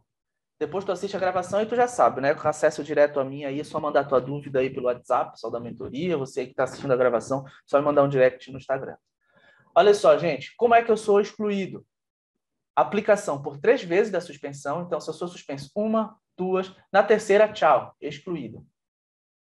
Tá? Então, se eu sou suspenso 1, 2, na terceira, tchau, sou excluído. Ou então, quando eu sou sancionado, tá? Porque eu cometi as condutas do inciso 26 ao 28. Lembrando que o 34 tem 29 incisos, sendo que o 29 fala sobre o estagiário e a censura, tá? Então, aqui a exclusão é do 26 ao 28, tá? Vamos lá, vamos continuar. Vamos andar, estamos quase terminando, gente. Vamos lá. Olha só, esse assunto é corriqueiro no exame de ordem. Então, olha só. Para a aplicação da sanção disciplinar de exclusão, é necessária a manifestação favorável de 2/3 dos membros do conselho competente. Então, gente, não basta o Código de Ética dizer que você tem que ser excluído. Você vai precisar, olha, de 2/3 do número de conselheiros do conselho seccional, dos conselheiros titulares, tá? Porque se for contar com suplentes, é muita gente. Então, assim, você vai ali, vamos imaginar que o conselho tem 21 pessoas. Quanto é 2/3? 14. Então, você vai precisar de 14 conselheiros votando a favor, não é contra, tá? Você vai precisar ali, ó, para que a tua aplicação da sanção disciplinar é necessária a manifestação favorável de 2/3 dos membros do conselho. Então, pelo menos, se eu tenho um conselho com 21 conselheiros, 21, eu vou precisar de 14 dizendo que você tem que ser excluído. Se 13 só votaram dizendo que você teria que ser excluído, você não vai ser excluído. Tá? Então, percebam que para ser configurada a aplicação da sanção disciplinar de exclusão, precisa-se de 2/3 dos conselheiros. Por exemplo, no conselho tem 21 pessoas, tem conselhos pelo Brasil que muda isso, a gente vai estudar isso lá quando for estudar o sistema OAB, você vai precisar de pelo menos de 2/3 desses conselheiros para que haja a exclusão, tá? Lembra que isso vai acontecer também quando lá no processo de inscrição, quando durante o processo alguém é declarado inidôneo. Lembra que no processo de declaração de inidoneidade de alguém no processo de inscrição, segue-se os termos do processo disciplinar ao que tange a exclusão, tá? A gente estudou isso aqui. Então vamos lá analisar o que te leva a uma exclusão. Além das 3 suspensões, tá? Você ali fazer falsa prova de qualquer requisito para a inscrição da OAB, ou seja, você fez uma falsa prova ali, você colocou um diploma falso, você colocou um diploma de aprovação da OAB falso, você colocou um documento de quitação de serviço militar eleitoral falso, ou você mandou o seu irmão gêmeo lá na cerimônia de posse. Olha lá, gente. Incide em falta disciplinar aquele que, mediante falsa declaração de que não exerce atividade incompatível com a advocacia, ou seja, o cara não pode advogar, aí ele diz que pode, ele coloca um documento dizendo que ele não é incompatível. Obtém a inscrição, lembra que a gente estudou incompatibilidade e impedimento, lá no artigo 27, 28, 29 e 30 do Estatuto. Tal conduta, enquanto a previsão expressa no inciso 26 do artigo 34, que capitula como infração disciplinar fazer falsa prova de qualquer dos requisitos da inscrição da OAB. Trata-se de infração grave punida com a exclusão dos quadros da OAB. Gente, essas interrogações aqui, elas são falhas, tá? Quando a gente faz a cópia aqui para o material. Então, fazer falsa prova, claro que você vai excluir. Você vai ser excluído. Você mentiu para a OAB. Tá? Vamos lá, mais um. Tornar-se moralmente inidôneo para o exercício da advocacia. Gente, lembra que moralmente inidôneo, a gente já até debateu sobre isso, né? Lembra que a gente falou das súmulas? Tem aqui, lá quando a gente fala de inscrição, da súmula 09, súmula 10 e súmula 11 da OAB, tá? Súmula 09. Qualquer indício de materialidade de que você cometeu violência contra criança e adolescente, 09 contra a mulher, 010 contra criança e adolescente, 011 contra idoso, você já vai ser declarado idôneo e poderá ser excluído, tá? Da advocacia. Praticar crime infamante. E o que é crime infamante, gente? Crime infamante não é o crime que está previsto lá no Código Penal. Crime infamante é um conceito aberto. É um crime que vai macular a advocacia, tá?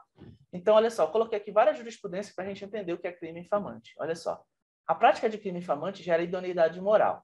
Não é a gravidade do crime que qualifica como infamante. Não é o crime, homicídio, não que não seja grande, mas que vai qualificar ele como infamante. Mas a repercussão inevitável com a dignidade da advocacia. Então, o crime infamante vai ser analisado por cada caso concreto. O conselho vai verificar o que é um crime infamante.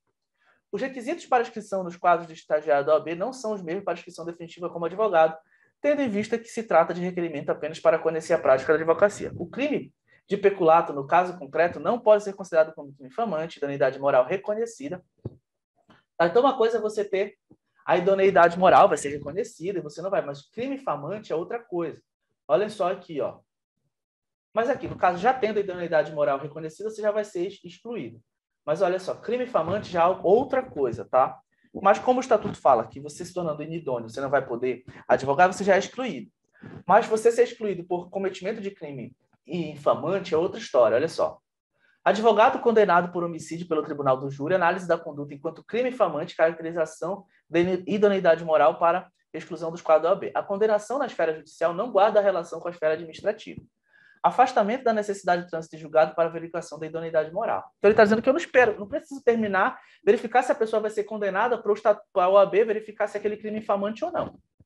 Da análise dos autos, vê-se que a conduta do advogado não ofendeu a classe da advocacia ou da ordem dos advogados do Brasil, razão pela qual não resta caracterizado crime infamante, tampouco inidoneidade moral. Tá? Então, gente, não é exatamente só o simples fato de cometer crime e ser condenado que o crime já vai ser infamante. Ele precisa criar uma mácula. Ele precisa, a sua reverberação precisa criar uma mácula à advocacia. Então, mais uma aqui, olha. O artigo 97A do regulamento do Estatuto e do Código da OAB, regulamentados as sessões dos órgãos julgadores em ambiente telepresencial denominado sessão virtual, estabelecendo que as sessões virtuais serão convocadas, isso aqui que não interessa para a gente. A advogada restou condenada definitivamente por sentença penal condenatória transitada e julgada pelos crimes de falsificação do documento público e denunciação caluniosa estritamente ligados ao exercício da profissão. Circunstância que restou valorada à instância de origem como crime de natureza infamante. Olha, ela fez isso no exercício da advocacia, resultando a condenação disciplinar da infração do artigo 34, inciso 27 e 28 do Estatuto, ressaltando que o trânsito em julgado da sentença penal condenatória se deu antes da instauração do processo disciplinar. Tá? Então, nesse caso aqui, foi considerado crime infamante, porque ela estava no exercício da advocacia, e ali teve essa reverberação e maculou a advocacia. Olha, mais uma aqui, para a gente entender bem o que é crime infamante. Olha só. Então, olha só. Recurso do Conselho Federal, processo de exclusão da advogada, dos quadros da OAB, prática de crime infamante, condenação penal transitada e julgada pelo crime de lavagem de capitais visando a ocultação de sua origem ilícita proveniente de tráfico ilícito de drogas. A alegação de carência de defesa técnica, advogada que foi devidamente notificada de defesa prévia inerte, sendo decretada a revelia, nomeada do advogado ativo, o defensor da ativo não tem a obrigação de produzir a defesa de acordo com os interesses da advogada revel. Tá? Nesse caso aqui, ela foi declarada um crime infamante, tá? Porque ela estava lavando capitais oriundos do tráfico de drogas. Mais uma aqui para a gente entender, olha só. Há o entendimento que para a condenação do advogado por crime infamante, inciso 28 do artigo 34 do EUAB, do Estatuto, em processo disciplinar, se faz necessário o anterior trânsito em julgado de sentença penal condenatória, uma vez não caberá ao bem imputação de crime ao advogado que ainda não foi condenado na esfera judicial. A idoneidade moral, por sua vez, é comprovada pelas atitudes dos advogados em exercício da profissão desvinculada à necessidade de decisão judicial. Você viu que tinha uma outra decisão que dizia que não precisava esperar, tá? Que era desvinculada da esfera penal e administrativa. Existem essas decisões distoantes, mas o que a gente precisa entender é que, para ser crime infamante, nós precisamos estar diante de uma situação que macule a advocacia, justificada pela independência da esfera administrativa e judicial.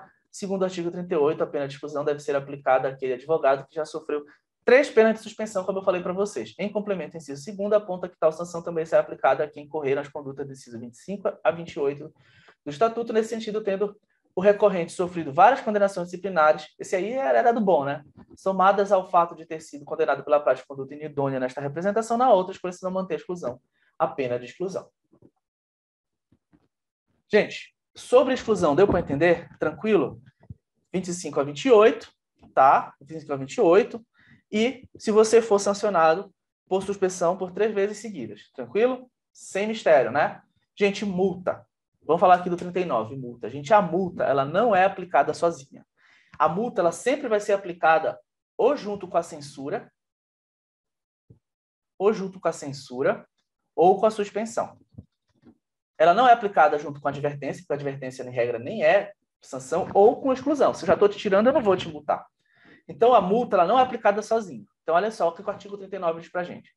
A multa variável entre o mínimo correspondente ao valor de uma anuidade e o máximo do seu décuplo. Hoje aí está variando ali para os seus R$ 900 uma anuidade, então ali no máximo vai desses 900 a R$ 9.000. Aí estou falando aqui no estado do Pará, tá?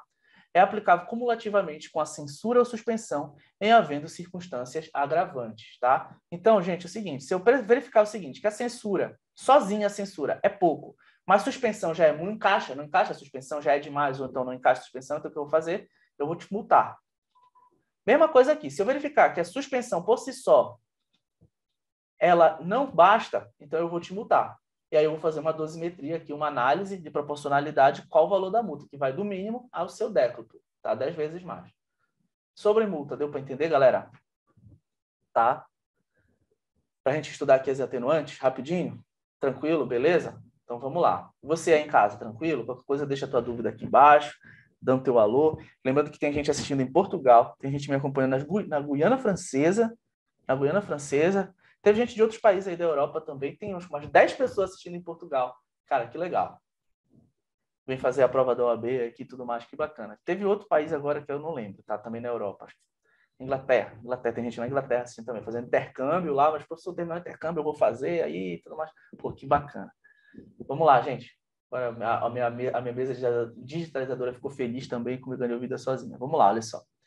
Na aplicação das sanções disciplinares, são consideradas para fins de atenuação as seguintes circunstâncias, entre outras: falta cometida na defesa de prerrogativa profissional, ausência de punição disciplinar anterior, falta cometida na defesa da prerrogativa profissional, então ali você se exaltou demais porque você estava defendendo a advocacia, tá? Um exemplo. Ausência de punição disciplinar anterior, tá? É atenuante. Exercício assíduo e proficiente de mandado de cargo em qualquer órgão do OAB, a pessoa cometeu uma falta, mas ela é conselheiro, é presidente de comissão, é uma pessoa assídua no exercício dos seus deveres dentro da OAB, mas cometeu uma falha, ninguém é perfeito, todos estamos passíveis a isso, aquilo pode ser levado como um atenuante, e prestação relevante de serviços à advocacia e à causa pública.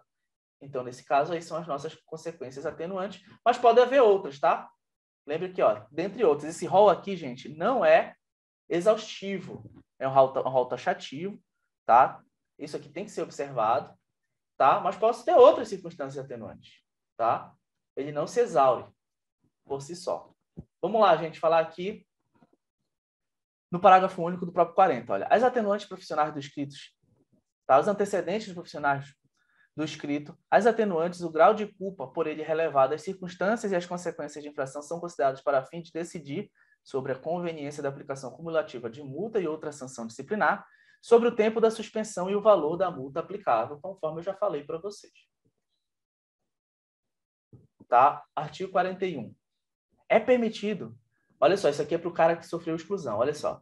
É permitido que, ao que tenha sofrido sanção disciplinar, requerer 1 ano depois de seu cumprimento, a reabilitação em face de provas efetivas de seu bom comportamento. Então, aquele que foi excluído sem ser por cometimento de crime, tá? Isso aqui é para quem foi excluído sem ser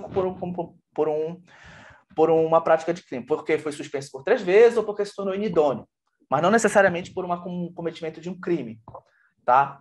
Então, nesse caso, ele pode pedir 1 ano depois a sua reabilitação, comprovando sua reabilitação. Gente, não existe pena perpétua no Brasil. E o excluído volta sem precisar fazer exame de ordem, tá? Ele não vai ter o mesmo número, mas ele já fez o exame de ordem uma vez, vai comprovar e ele pode voltar normalmente, tá? Mas não volta com o mesmo número, tá? Não volta com o mesmo número, vai passar de novo por o processo de inscrição, comprovando que já fez o exame de ordem. Não vai precisar fazer de novo. Ele já tem o diplominha lá que ele fez, que a FGV manda lá para a Escola Superior de Advocacia, que ele já fez o exame de ordem. Aí, beleza. 1 ano depois, essa pessoa aqui, ela pode solicitar, mas ela vai ter que fazer a prova da sua reabilitação, comprovando o seu bom comportamento. Olha só aqui. Só que no caso, se for crime, olha, quando a sanção disciplinar resultar da prática de crime, o pedido de reabilitação depende também da correspondente reabilitação criminal. Então, vamos lá. Você foi condenado a 5 anos. Aí cumpriu os 5 anos. Aí você vai lá pegar o documento lá que a Vara de Execuções Penais vai lhe dar e você, vai solicitar a sua reabilitação. Então, nesse caso de 1 ano aqui, esse 1 ano ele não se aplica quando é crime, tá? Aí, nesse caso, o que vai ser? Vai depender ali, tá? Do tempo que você cumpriu de pena, tá? E a comprovação de reabilitação criminal, tá? Vai ser emitida lá pela Vara de Execuções. Tranquilo? E para a gente ir terminando aqui, olha só. Fica impedido de exercer o mandato profissional a quem forem aplicadas as sanções disciplinares de suspensão ou exclusão. Exclusão, claro, porque ele saiu. E suspensão, enquanto a pessoa está suspensa, é claro que ela não vai poder advogar. Olha só. Gente, isso aqui, pretensão da punibilidade, estamos falando da prescrição. E nós vamos ter a prescrição, presta atenção na minha fala. Nós vamos ter a prescrição da punibilidade da OAB, que é quinquenal, e nós temos a prescrição intercorrente, que é quando o processo disciplinar já instaurado fica parado por 3 anos. Tá? Então, olha só. A pretensão à punibilidade das infrações disciplinares prescreve em 5 anos. Gente, isso aqui é a pretensão da punibilidade, ou seja, sem o processo estar instaurado, contados da data da constatação oficial do fato. Tá? Parágrafo 1º, olha.